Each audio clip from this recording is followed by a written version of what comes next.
Hello, I'm Chris from the FPL Dude, and welcome back to another Euro 2020 fantasy video for the 2021 season. In today's video I will be predicting those quarterfinals fixtures, then I am going to build a wildcard team based on those predictions. If you are new around here, please make sure to hit that subscribe button, don't be afraid to give this video a thumbs up if you like it. If you got any questions, drop them down in the comment section. You can even follow me on Twitter, there is a link down in the description, as well as a link to my Euro 2020 Fantasy League. Without further ado, let's begin. So guys, to be able to build that wildcard team now, as I've said, first of all I will firstly need to predict those fixtures. Belgium plays against Italy. I believe that Italy are the strongest opponents here because Hazard and Kevin De Bruyne have been ruled out injured. This is the main reason I believe that Italy is going to be the team that is going to advance. When it comes to Switzerland against Spain, I still believe that Spain are strong favorites in this one and they are going to advance forward. Ukraine against England. England might just be even the strongest favorite for the quarterfinals to advance, so I believe that England is going to advance. And as for the Czech Republic against Denmark, I believe that Czech Republic time is over. I believe that Denmark is going to be the team that is going to move to the next stages. So guys, the strongest favorite, as I said, I think is England. So I'm going to go for 5 of their players. I'm going to start with their goalkeeper. So first of all, I will go for Pickford. Pickford has been playing very good, as England have not allowed a single goal now throughout the whole tournament. They have 4 clean sheets out of 4 played matches. The next player I believe is essential is Kyle Walker. He has been playing 4 games out of 4 games now.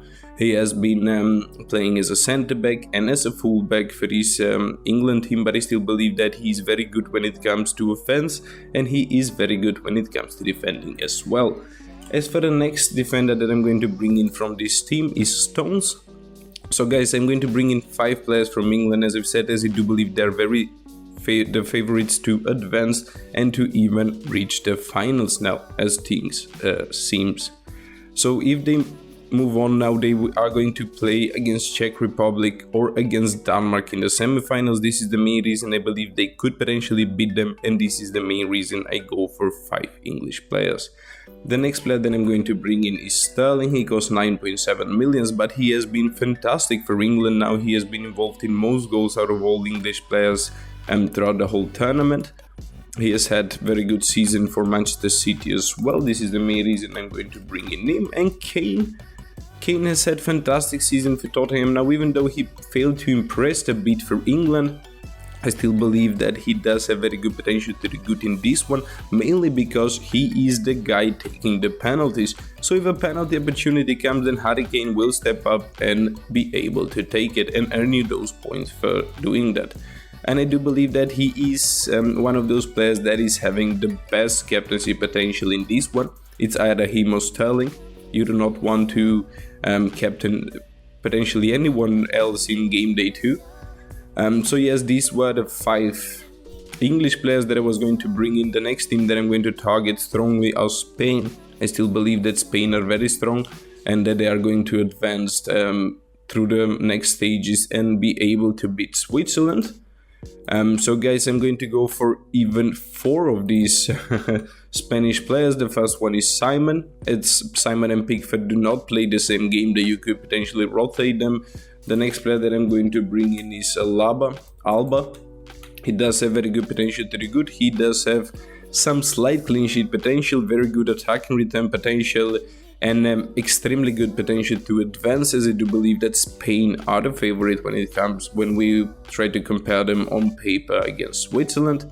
As for the next player that I'm going to bring in from this Spanish team now, it's going to be the midfielder Torres. I do believe that Torres has a very good potential to do good. He does seem to have settled as a guarantee starter. He did play very good throughout the whole season. I even have him on my essential list for this particular match day. So yes, Torres does seem to be a must-have player for this match week.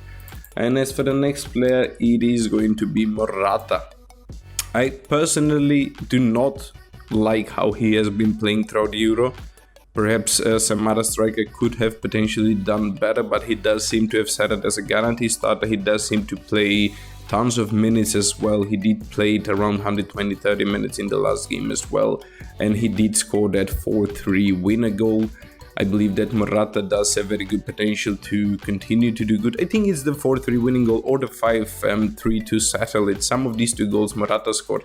I believe that he could potentially do that against Switzerland. Now as Switzerland are not one of those toughest defenses. So yes, this is for English play for Spanish players now. I'm going to go for 3, I believe, or two or three Italian players as well. I'm going to go for 3 Italian players, as I do believe that they are going to advance. As I said, Hazard and Kevin De Bruyne are injured. That is going to be a big loss for Belgium. And even though Lukaku plays, I still believe that Italy are going to be able to beat them and actually advance to the next stages. So this is the reason I bring in 3 Italian players. As I said, Berardi is going to be the first one, Immobile is going to be the second one, and Spinazzola is going to be the third one. So yes, these 3 are going to look at the team. It's so one-sided. I mean, it's so white, red, and blue. And then the goalkeepers are just yellow.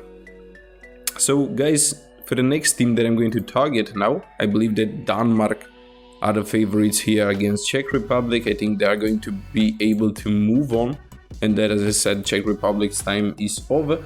I'm going to bring in even 2 Danish players, 2 Danish midfielder. The first one is Damsgaard. I believe that he does have very good attacking potential, and the second one is Højbjerg. Both of them are very cheap, both of them are very easy to replace now.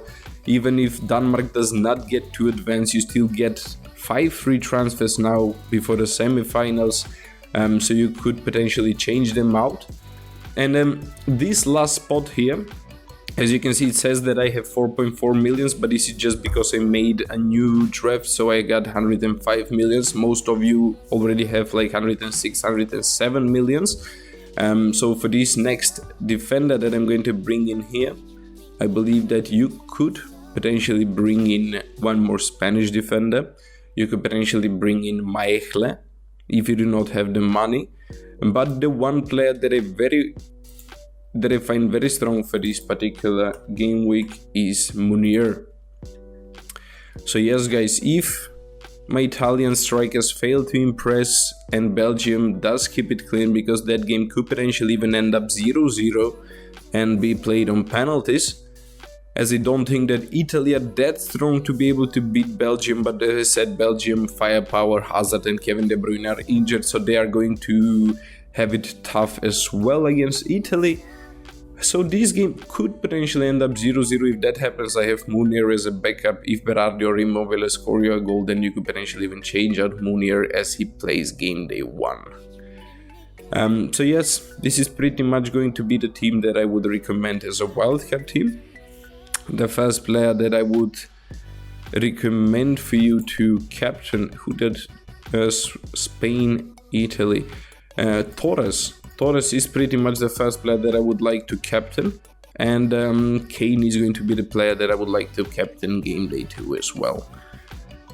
Start with the Belgian players and Simon, the Spanish players, and you could potentially have the English players on the bench as they play game day 2. So guys, if you thought this video was of any help, if you liked it, please do give this video a thumbs up. Don't forget to subscribe if that is something you have not done already. Thank you for watching, and see you next time.